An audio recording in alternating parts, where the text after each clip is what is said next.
আসসালামু আলাইকুম এভরিওয়ান, দেখতে পাচ্ছেন নৌকা থেকে গজার মাছ নামানো হচ্ছে।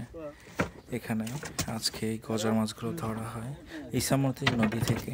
এরপরে নৌকার গোলয়ের মাঝখানে এগুলোকে রাখা হয়েছিল পানির মধ্যে চুবিয়ে, যাতে এগুলো তাজা থাকে। এরপর বিক্রির জন্য এখানে ওজন করা হবে।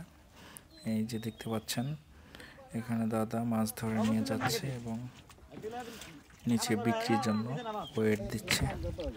আর এই গজার মাছ কী পদ্ধতিতে ধরা হয় একটু জেড আজকে বিস্তারিত দেখতে পারলেন। এই দাদা এখানে লাভ দিলেন পানির মধ্যে। উনি আসলে কিভাবে বুঝতে পেলেন যে এখানে গজার মাছ আছে, এবং দেখা যাক তিনি কি ধরে নিয়ে আসেন। একটু পরে বিস্তারিত জানাবো আপনাদের। এই বড় মাছ দেখতে পাচ্ছেন বিশাল বড় গজার মাছ। অসাধারণ পদ্ধতিতে আসলেন মাছ গজার মাছটি। এটি প্রায় 3-4 কেজির মতো হবে।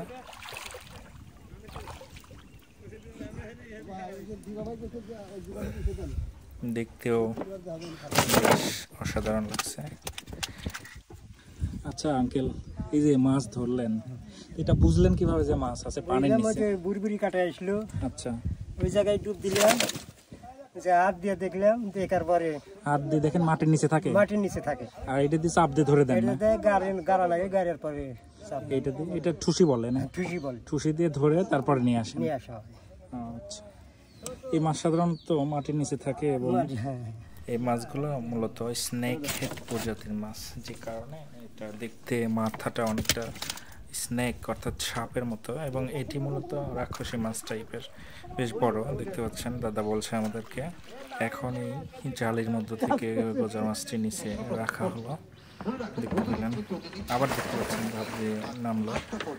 এখানে নদীর দুই পাশে, যেটা এই ভিডিওতে দেখা যাচ্ছে না, অবশ্য সামনে আমরা অ্যাড করে দেবো ভিডিওটি, 2জন কাছি জাল অর্থাৎ মাটির নিচ দিয়ে যাবে এরকম জাল টানে। আর মাছগুলো জালের নিচে বাধাপ্রাপ্ত হয়ে এই মাছগুলো সাধারণত মাটির নিচে গেড়ে যায়, অর্থাৎ মাটির নিচে মাথা দেয়। তখনই কাদার মধ্যে যে অক্সিজেন থাকে এগুলো বুদবুদ করে ওঠে, তখনই উপর থেকে দেখা যায় যে এই মাছগুলো ওইখানে আছে। অর্থাৎ এক ধরনের বুদবুদ দেখার ফলেই তারা লাভ দেয় ওখানে, এবং মাছটি ততক্ষণ যখন মাথার উপর দিয়ে জালগুলো যায় তখন এই মাছটি কাদার মধ্যে মাথা গেড়ে থাকে। তখন তারা উপর থেকে গিয়ে যখন দেখতে পারে হাত দিয়ে যে জালের নিচে এখানে মাছ আছে, তখন তারা এই জালি দিয়ে তারা দুই পাশে চাপ দেয় এবং এই জালের মধ্যে আটকে দেয় এবং ধরে নিয়ে আসে তখন মাছগুলো। দেখতে পেলেন আরও একটি মাছ ধরলেন দাদা। তিনি এখানে আবার দেখতে পেয়েছেন মাছ, তিনি আবার লাভ দিবেন মনে হচ্ছে। দেখা যাক এবার আসলে তিনি এই মাছটি ধরে নিয়ে আসতে পারেন কিনা। আর যারা আমাদের এই ভিডিওটি দেখছেন, কে কোথায় থেকে দেখছেন, আপনারা বিশ্বাস করেন কিনা জানি না, মানে অনেকেই বলেন হয়তো shooting, not a shooting, it's originally system. এই সিস্টেমটি বাংলাদেশের অনেক এলাকা থেকে বিলুপ্ত হয়ে গেছে, কারণ এটি অনেক আদি প্রথাগত মাছ ধরা। এই যে দেখতে পেলেন এবার পেয়েছেন তুলনামূলক মিডিয়াম ধরনের একটি মাছ পেয়েছেন। এই পদ্ধতিতে যারা মাছ ধরে তাদেরকে, যারা মাছ ধরে খুব পরিমাণে দেখা যায়, বিলুপ্তির পথেই বলা যায়। এগুলো সাধারণত দেখা যায় প্রাচীন ঐতিহ্যের একটা অংশ। এই অংশটা, এই যে আপনারা যে ইসামতি নদী দেখতে পাচ্ছেন, এখানে বিভিন্ন প্রজেক্ট আছে। এই প্রজেক্টে সাধারণত মাছ চাষ করা হয়। চাষ করার পরে দেখা যায় যে যেহেতু সারা বছর পানি থাকে এখানে, সেইভাবে টোটাল মাছ মারা সম্ভব হয়ে ওঠে না।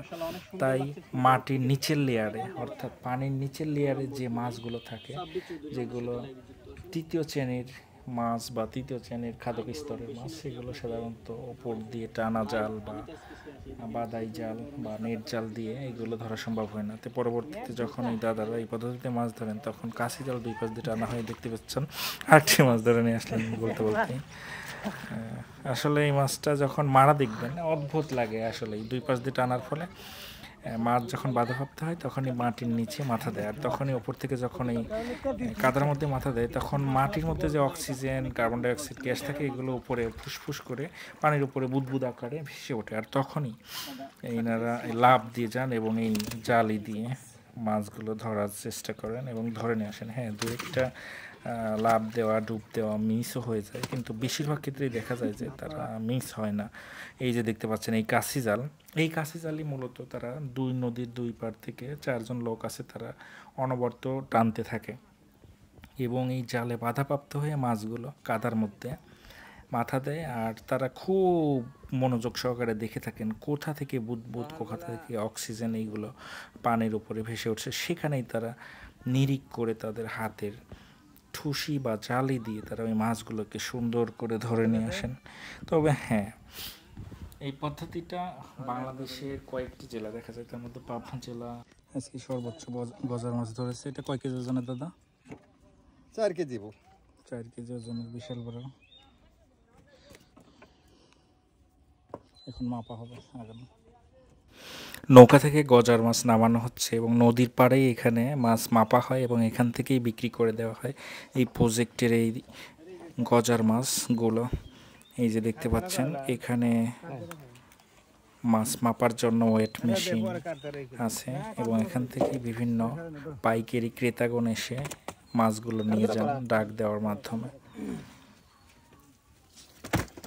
এরকম বিভিন্ন ধরনের ট্রেডিশনাল ভিডিও দেখতে আমাদের পাবনা টিভি ফলো করে আমাদের সাথেই থাকুন।